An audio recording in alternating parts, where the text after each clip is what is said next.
El Señor nos sea bendiciendo. Ahora yo le voy a invitar a que por favor se ponga cómodamente y vamos a conversar unos minutos de la palabra del Señor. Amén. Vamos a conversar unos minutos de lo que hemos leído hace un ratito, que yo voy a volver a leerlo para poder dar contexto a lo que el Señor nos quiere hablar en esta hora. Dice el verso 17 de Sofonías capítulo 3. Dice: Jehová está en medio de ti, poderoso. Él salvará. Se gozará sobre ti con alegría. Callará de amor. Se regocijará sobre ti con cánticos. Amén. Ciertamente estas hermosas palabras a nosotros nos llenan de esperanza. Nos hablan de la mano del Señor restaurando, sanando y bendiciendo a su pueblo, ¿verdad? Pero quiero mirar en qué contexto es que Sofonías dice estas palabras al pueblo del Señor. ¿En qué contexto? ¿En qué situación? ¿Cuál era el ambiente? ¿En qué tiempo estamos hablando? ¿En qué tiempo es que Sofonías entonces está hablando a esta profecía de parte del Señor al pueblo de Israel? Amén. Sofonías contemporáneamente es en el tiempo del rey Josías, ¿ya? Se dice que el rey Josías fue el último rey justo o rey piadoso de Israel antes del exilio. Amén. Si uno mira un poco la historia, de este Israel o de este reino de Judá en este entonces, en este tiempo, era un reino ya dividido. Ya estaba el reino del norte, que era el reino de Israel, y el reino del sur, que era el reino de Judá, donde en el reino del norte, recuerde usted, habían 10 tribus, y en el reino del sur solamente habían 2 tribus, ¿ya? Y el reino del norte ya había sido capturado, ya estaba bajo la mano de los asirios, ya estaba en dominio de los asirios.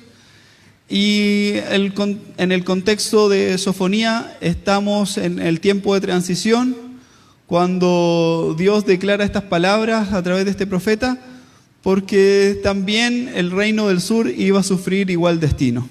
Ya se veía venir la mano de Nabucodonosor con el reino de Babilonia, que haría o tomaría a todo este pueblo. Amén. Entonces, en ese contexto, donde Israel venía de un reinado del abuelo de Josías, del rey Josías, del abuelo del rey Josías, el rey Ezequías, el cual fue un hombre justo ante la mirada o la mano del Señor, pero no así sus descendientes, no así su hijo, el padre del rey Josías, que hizo lo malo ante los ojos del Señor. Y así otro rey que también fue el rey Amón, también hizo lo malo ante los ojos del Señor. Por lo tanto, Israel estaba envuelto en mucha idolatría. Israel estaba envuelto ya, quizás no estaba en cautiverio de los asirios, pero ya pagaba tributo a los asirios, ya pagaba prestaciones para mantenerse en paz con ellos, para no estar completamente en esclavitud, pero sí estaba sometido ya a la presencia latente de este reino que se venía sobre ellos. Entonces ellos pagaban tributo y así mantenían cierta armonía. Pero ¿qué pasó? Pasó que esta comunión con los asirios generó también que muchas de las creencias de ellos se pegaran en el pueblo del Señor. Entonces este reino del sur, este reino de Judá, si bien se mantenía en las cosas del Señor, ellos también estaban presos de la idolatría que había en sus corazones. Si uno se va a Segunda de Crónica y lee la historia del rey Josías, uno ve que Israel en ese entonces era un Israel, o este Judá, mejor dicho, Judá era un Judá idólatra, era un Judá que ciertamente buscaba adorar al rey Sol, buscaba adorar a los astros, a las estrellas, buscaba adorar a todo lo no conocido, y que la palabra del Señor les había enseñado que no lo tenían que hacer. Pero ¿qué habían hecho ellos? Después de Ezequías, ellos habían apartado la palabra de Dios de ellos. Habían apartado la palabra de Dios de sus corazones. Y al apartar la palabra de Dios de sus corazones, ¿qué es lo que pasó? Que empezaron a tomar rumbo en función de los deseos de su corazón. Mire si no es muy parecido a lo que hoy día acontece. Mire si no es muy parecido a lo que hoy día está pasando en la sociedad, que al olvidarse de la palabra de Dios, las familias, al no conversar de la palabra del Señor, al no estar presente la palabra del Señor en los hogares son conducidos de acuerdo al corazón de las personas que están ahí. Y algunos hogares dicen: yo guío mi familia de esta manera, yo guío mi familia de esta otra manera, yo doy las libertades a mis hijos de esta manera, yo no doy libertades a mis hijos de esta manera. Y todos tenemos una educación, tenemos una formación sin Dios y sin su palabra de por medio. Entonces, dice la palabra del Señor que Josías con 8 años llega al reinado. Por herencia, él tiene que asumir el reinado. Y él con 8 años empieza a reinar. Obviamente todos los consejeros reinaron los primeros años, él simplemente participaba. Pero cuando ya empezó a tomar conciencia de lo que era reinar, cuando ya empezó a mirar la condición de su pueblo, dice que una de las primeras determinaciones que tomó fue ir y acabar con todos estos lugares de adoración. Ir y acabar con las estatuas, con las idolatrías, con las costumbres idólatras, con los sacerdotes que en vez de adorar a Jehová, adoraban a estos dioses de cera o de madera. Y esto él lo puso en su corazón desde muy pequeño y lo ejecutó, fue y acabó con esta idolatría dentro del pueblo. Dice la palabra del Señor que recorrió el pueblo, eliminando los lugares altos, quemando las estatuas, apresando y matando a aquellos sacerdotes que llevaban al pueblo en pos de la idolatría. Mire qué determinación, un joven de 16, 15, 16 años tomando tales acciones. Amén. Y dice que posterior a eso manda restaurar el templo del Señor. Y cuando los hombres que había mandado restaurar el templo encuentran un libro particular y dice: ¿qué es esto? Estos son las leyes de Dios, esta es la palabra de Dios. Y la encuentra en el templo y dice que pide que se la lleven y que se la lean. Y dice que se la leen y él empieza a rasgar sus vestiduras. Porque se da cuenta cuán alejado había estado el pueblo de lo que era la palabra de Dios. Miró su condición, miró el pueblo que él estaba gobernando, miró a su familia y vio cuán alejados estaban de la palabra del Señor, y dice que eso marcó su corazón y empezó a rasgar sus vestiduras, empezó a romper sus ropas reales. No le importó, porque se dio cuenta de cuán alejado había estado del Señor. Entonces, este es el rey Josías que gobernaba en los tiempos de Sofonías. Este era el rey Josías que tenía una relación muy cercana con Sofonías. Sofonías, dice la palabra del Señor, si usted lee el primero, Sofonías 1, dijo que Sofonías era hijo de Cusi, hijo de Gedalías, hijo de Amarías, hijo de Ezequías. O sea, venía del linaje real. Era primo en segundo grado del rey Josías. ¿Ya? Entonces él tenía la llegada, conocía las condiciones del reino, conocía y estaba siendo partícipe de estas decisiones que su primo o su pariente estaba desarrollando, y seguramente, dicen muchos historiadores, él fue parte, apoyó, participó en que esto se ejecutara, en que Josías acabara con todos estos lugares de idolatría y sembrara nuevamente en el lugar que corresponde la palabra del Señor. Amén. Y es en ese contexto donde Sofonías, dice la palabra del Señor, que Dios trae palabra a su vida y empieza a profetizar a este pueblo. Y cuando uno lee los 3 capítulos de Sofonías, dice: wow, qué qué difícil, qué severa la palabra del Señor. Y efectivamente, porque Sofonías lo que quería establecer ahí, en el corto tiempo que quedaba, porque ya se aproximaba el gobierno o la soberanía de los babilónicos sobre el pueblo, y él sabía que esto se venía, entonces lo que él quería ahí era llevar el corazón de los hombres a Dios. Mire, la particularidad de Israel es que a través de este rey y a través de este profeta, el pueblo de Israel dejó muchas cosas que hacía, muchas cosas que practicaban, mucha idolatría que ellos practicaban, la dejaron. Pero ¿cuál fue el punto? Que sus corazones siguieron siendo los mismos. Sus corazones siguieron siendo los mismos. Entonces, Sofonías, Dios le entrega palabra y él empieza a profetizar. Y hay un verso que quiero leérselo. En Sofonías capítulo 1, verso 12. Ponga usted atención a lo que dice la palabra del Señor. Ahí al lado, el capítulo 1, verso 12, dice: acontecerá en aquel tiempo que yo escudriñaré a Jerusalén con linterna y castigaré al hombre que reposa tranquilamente como el vino asentado, los cuales dicen en su corazón: Jehová ni hará bien ni hará mal.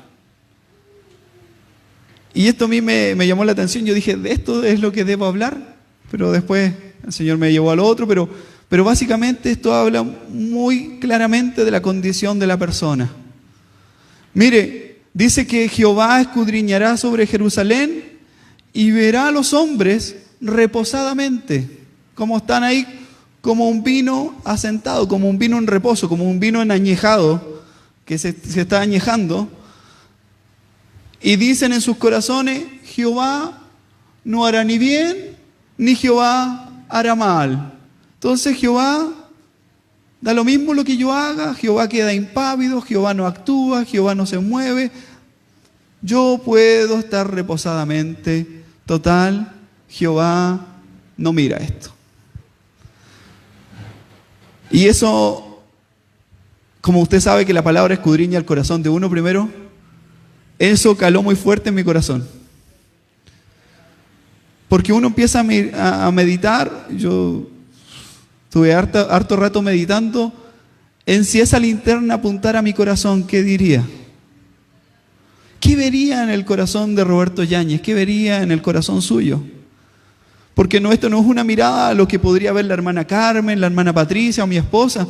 Esto es la mirada de qué es lo que puede ver Dios en el corazón del hombre. Esto es a la mirada de qué es lo que puede ver Dios en el corazón de manera individual y particular en cada uno de nosotros. Y dice que la linterna estaba sobre Jerusalén y encontró esto en Jerusalén, en el pueblo del Señor. En un pueblo que se caracteriza porque sus tradiciones son celosas, porque sus costumbres religiosas son celosas. Pero sin embargo estaban reposados. Sin embargo estaban quietos como un vino que está asentado, dice, como un vino que está en proceso de añejarse. Y contemplaban que todas las cosas ocurrían y ocurrían porque tenían que ocurrir, porque Dios no actuaba ni a beneficio ni a desmedro. Nos mire el Señor y nos considere que nosotros tenemos muy presente su actuar. Lo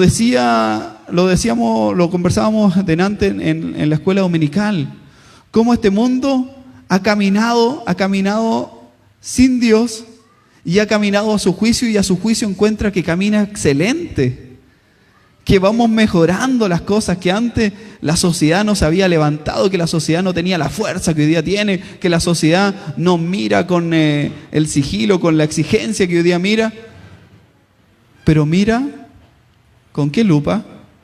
Con la lupa de su corazón, con la lupa de sus sentimientos, de sus deseos. ¿O mira la luz de la palabra? No mira la luz de la palabra. Entonces, bajo esta condición, ¿qué es lo que predice Sofonías sobre el pueblo? Sofonías mira al pueblo y ve la condición del pueblo, ve el pecado que había en el pueblo, ve el caminar del pueblo, un pueblo que caminaba sin Dios, sin el deseo de Dios, Veía un pueblo que caminaba bajo los designios de su corazón, veía un pueblo que caminaba bajo los caprichos de su día a día, bajo lo que mejor le convenía. Y luego habla la palabra del Señor del versículo que hemos estado hablando, de una condición que repentinamente aparece maravillosamente como un regalo de Dios. El versículo que hemos dicho dice: Jehová está en medio de ti. Pero ¿cómo? ¿En medio de un pueblo pecador? ¿Cómo en medio de un pueblo que camina bajo su condición de suplir sus necesidades solamente? ¿Cómo bajo un pueblo que está en reposo, que no considera a Dios en su camino? ¿Es ahí donde reposa el Señor? No. Esto es una palabra profética que habla del actuar de Cristo. Esta es una palabra profética que habla del actuar de Cristo y cómo este reposo está en aquellos que han aceptado a Cristo en sus corazones. ¿Por qué? Porque el versículo 16 dice: y en aquel tiempo yo diré a Jerusalén, no temas, Sión, no se debiliten tus brazos, y Jehová está en medio de ti, en medio de Jerusalén, aquellos que hemos aceptado a Cristo como nuestro Señor y Salvador, y se gozará sobre ti con alegría, y callará de amor, y se regocijará sobre ti con cánticos. Mire, la condición del hombre no ha cambiado. El hombre del ayer es el mismo hombre de hoy. El hombre del ayer que busca a Dios cuando tiene alguna necesidad, pero cuando está cómodamente decide caminar bajo los deseos de su vida, hacer sus proyectos, cumplir sus proyectos, sus desafíos, desarrollarse en la vida. Amén. Entonces, ¿qué es lo que hace el Señor? El Señor dice que Él, que nos mira con amor todo el tiempo, busca que nosotros nos acerquemos. Pero el hombre no se ha de acercar a Dios sin necesidad. El hombre no se acerca a Dios sin necesidad. Y esa es la condición que la palabra del Señor describe. Por eso, amados hermanos, cuando miramos esta historia, cuando miramos este contexto, cuando miramos a estos hombres que ciertamente tuvieron momentos difíciles con un pueblo rebelde, y miramos hoy día lo que es la sociedad, dígame usted si no es lo mismo. Dígame usted si hoy día la juventud, las personas que están afuera, incluso los adultos, son hombres rebeldes a Dios. Son hombres que no quieren del Señor, no quieren escuchar del Señor. Quieren vivir su vida de la mejor manera, lograr sus objetivos, marcar una huella, un hito, pero ciertamente donde Dios no sea parte. Amén. Es lo mismo que acontecía en aquel entonces con este pueblo. Es la misma historia, donde ciertamente muchos de estos dioses fueron derribados, pero sus corazones continuaron aparte del Señor, continuaron alejados del Señor. Y aquí se da la particularidad que cuando Dios trae apremio al corazón, cuando Dios trae dificultad al corazón, es cuando el hombre se puede dar cuenta que es vulnerable al Señor. Dice la botánica que no hay momento donde el jardinero esté más cerca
salvó de una muerte eterna. Porque esa condición que tenía Israel, esa condición de impávido, esa condición de que quieto, esa condición de que no le interesaba lo que pasaba porque total Dios no hacía nada, para mí no es así.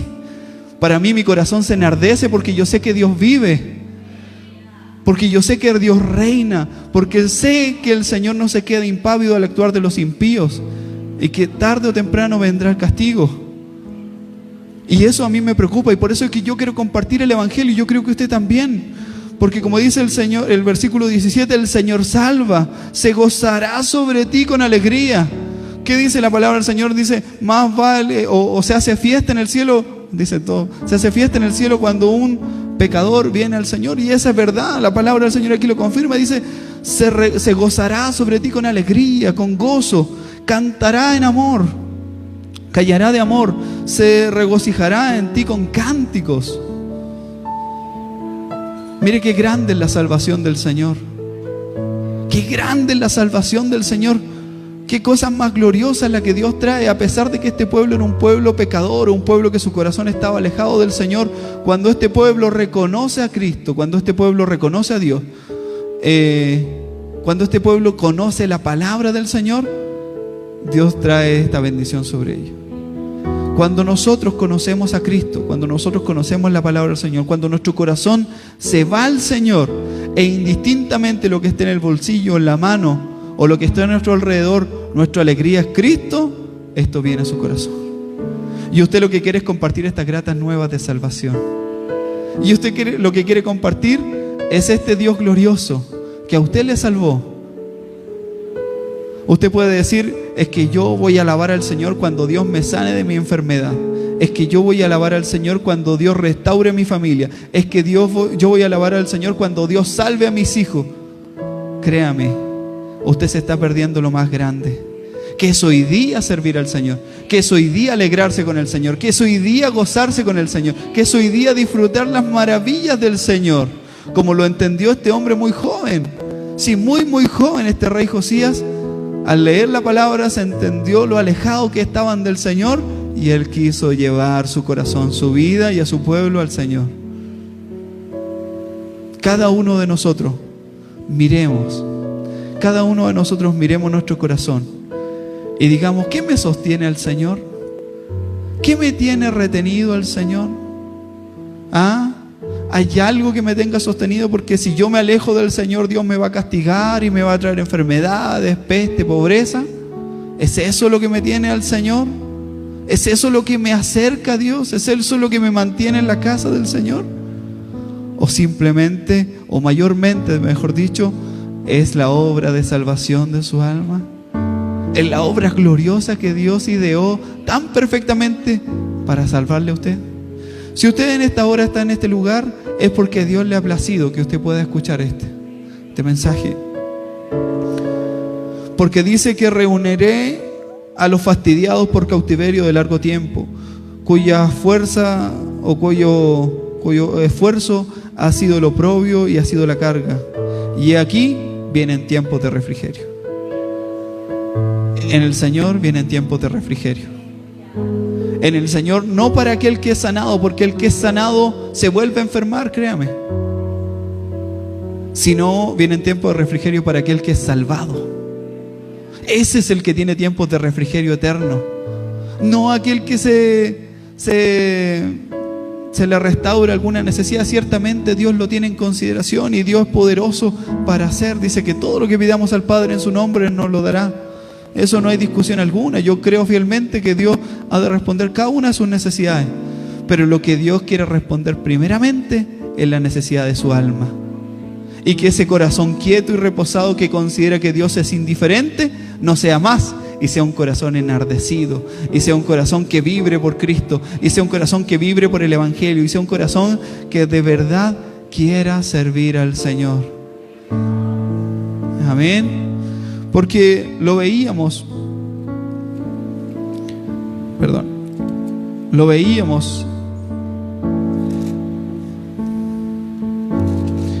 en Crónicas,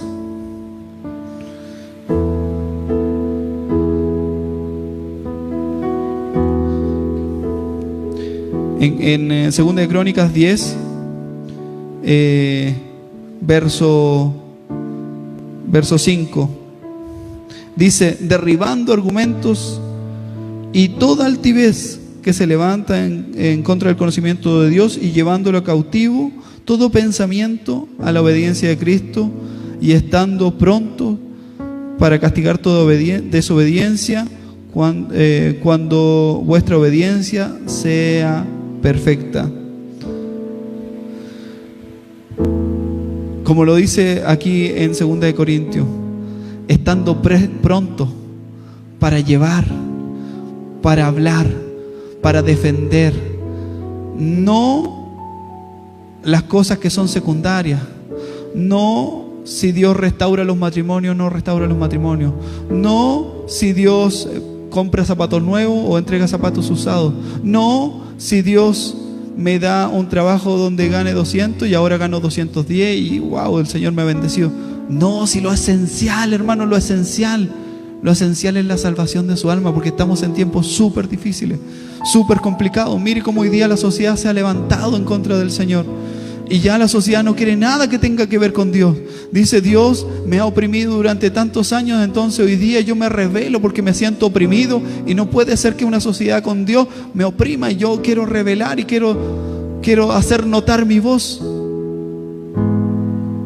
Eso es lo que hoy día quiere la sociedad, quiere hacer notar su voz y quiere llevar su voz a que todos obedezcan o opinen igual que él. Dicen: estamos en una sociedad que se ha desarrollado para que no seamos oprimidos por el pensamiento de otros, pero simplemente son intercambios de opiniones humanas, donde la palabra del Señor no está, donde la persona dice: para mí esto debe ser así, para mí esto debe ser acá, para mí esto debiera ser mejor. Pero ¿dónde dice: es que Dios dice que esto debe ser así? No está Dios en el corazón del hombre. Por eso Dios no le puede hablar a la persona del mundo. Tiene que hablarle a usted, mi hermano, mi hermana. Tiene que decirle. Su gozo tiene que estar en la salvación de su alma. Su gozo tiene que estar en lo que Dios ha prometido y ha ideado tan perfectamente, que es la salvación del hombre. Ahí tiene que estar su sustento, ahí tiene que estar su alegría, ahí tiene que estar su gozo, porque ciertamente, como dice el versículo, me llenaré de alegría, cantaré, me regocijaré con gozo, con alegría, porque lo que Dios ha hecho es glorioso para nosotros. Lo que Dios ha hecho a través de su salvación es gloriosa. Amén. Por eso es lo fundamental, es lo importante, que usted venga al Señor con un corazón agradecido por la salvación que Dios le ha dado. El Señor le ha dado desde antes, desde mucho antes de la fundación del mundo, donde se vio que el hombre iba a caer, y Cristo dijo: lo podemos resolver. Y Cristo se propuso, se ideó como el mediador entre Dios y los hombres. Amén. Por eso es que cada uno de nosotros tenemos que adorarle. Por eso que nosotros tenemos que llenarnos de gozo, porque somos parte de este plan perfecto, porque somos parte de esta salvación gloriosa, porque somos parte de lo que el Señor ha establecido con esta obra gloriosa de salvación. Dice: Jehová está en medio de ti, poderoso, Él salvará. No somos nosotros, Él ha entregado promesa de salvación y Él nos salvará. Y eso es lo que quiere que usted quede claro en esta hora, hermano. No puede ser un corazón impávido. No puede haber en medio de su pueblo un corazón que considere que Dios no actúa ni a beneficio ni a desmedro. Usted tiene que considerar que su Dios es sabio en todas las cosas. Usted tiene que considerar la palabra del Señor para llevar su vida conforme a ella. Usted puede decir: la palabra fue escrita hace 3.000 años atrás, 2.000 años atrás. No es operante a lo que es hoy día. La palabra del Señor nos habla de las profesiones. La palabra del Señor nos habla de la familia. La palabra del Señor nos habla de la sociedad. La palabra del Señor nos habla del corazón del hombre. La palabra del Señor nos habla de las vergüenzas del hombre. ¿Y son distintas? Son iguales a las que hoy día vemos en nuestra sociedad moderna y contemporánea. Porque el Señor no menciona el iPhone, no quiere decir que el Señor no tenía contemplado lo que hoy día sufrimos. Porque el Señor no mencione las cosas que hoy día se ven explícitamente, no quiere decir que el Señor no las tenga consideradas en su palabra y que a través de ella nosotros podamos aprender a comportarnos en una sociedad que va mirando hacia el otro lado. Así como nosotros quedamos mirando hacia el sur cuando veníamos hacia el norte, esta sociedad es contraria totalmente a Dios. Totalmente a Dios. Por eso, Jehová está en medio de ti. Jehová está en medio de ti. Jehová está en medio de ti. A través de su Espíritu Santo. Dice, y Él salvará y se gozará sobre ti con alegría. Callará de amor, se regocijará sobre ti con cánticos. Esto se cumple en Cristo. Esto es muy similar a Juan 3:16. Porque de tal manera amó Dios al mundo, muy similar, la promesa de salvación, pero simplemente en profecía para cada uno de nosotros. El Señor nos sea bendiciendo, esperando que usted considere que lo más grande que el Señor puede hacer con usted es la salvación. Y eso es motivo de gozo, y eso es motivo de alegría, porque cambió su vida rotundamente. Y ahora lo que Dios coloque a su mano, gracias Señor. Pero si Dios no lo coloca, gracias Señor también, porque ya lo más importante lo puso, que es la vida eterna de su Hijo en sus corazones. Mire qué importante. Cuando estamos rodeados de una sociedad inconformista, nosotros vivimos con alegría, con gozo, con refrigerio en nuestro corazón, porque entendemos que lo más glorioso, el Evangelio de salvación de Jesucristo, ha alcanzado a estos pequeños hombres y mujeres que estamos en este lugar y nos hace llenos de gozo, de alegría, nos hace alabarle, servirle, nos hace en un día caluroso como hoy estar en su presencia sin inconveniente. Que usted podría decir, podría estar en mi casa quizás duchándome, pero usted está aquí porque entiende que aquí es lo más glorioso. Aquí es lo más maravilloso, porque aquí nos reunimos los santos para aprender de la palabra del Señor. Y si usted dice, uy, mis brazos se están cansando, uy, mis brazos se están fatigando, pues escuche la palabra del Señor, que Él traerá salvación a su vida, que Él ya la ha traído, y con esto trae gozo, refrigerio, cántico nuevo a su corazón por la obra gloriosa de Jesucristo en nuestras vidas. Así que váyase fortalecida, váyase fortalecido por lo que el Señor ha hecho en cada uno de nosotros, y porque creemos que también esto lo seguirá haciendo con muchas personas que están a nuestro alrededor. Esto es lo que tenemos que compartir con nuestros seres queridos, con nuestros amigos, que el Señor es el que salva, que es el Señor el que saca de una condición de mediocridad espiritual para traernos a una viveza espiritual, para traernos a una alegría, un regocijo espiritual, porque indistintamente lo que el Señor nos libre en esta tierra, lo más importante es lo que Él ya hizo por Cristo en nuestros corazones. Amén. Dios nos sea bendiciendo, Dios nos sea llenando de su gracia. Agradezco al Señor por esta bella oportunidad de compartir la palabra con usted. Le voy a invitar que por favor pasemos a orar, que pasemos a derramar nuestra alma delante del Señor.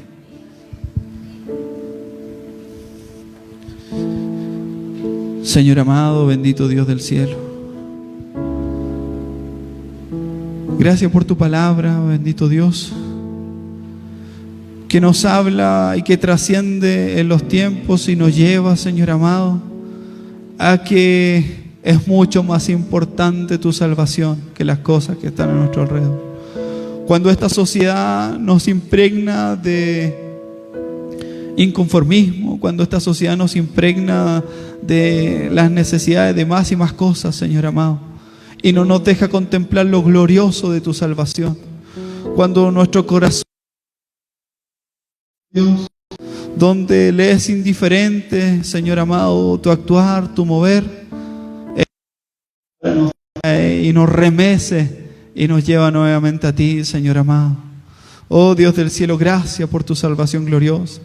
Gracias por esa salvación gloriosa que ha traído a nuestras vidas, a nuestros corazones a través de Cristo.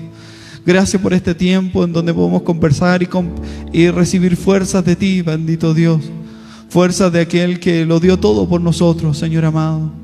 Gracias por esta bendición gloriosa. Ahora le pido que usted nos levante de esta oración para continuar este servicio de alabanza y de oración a su nombre. A través de Cristo, nuestro eterno y buen Salvador, se lo pedimos todo. Amén y amén.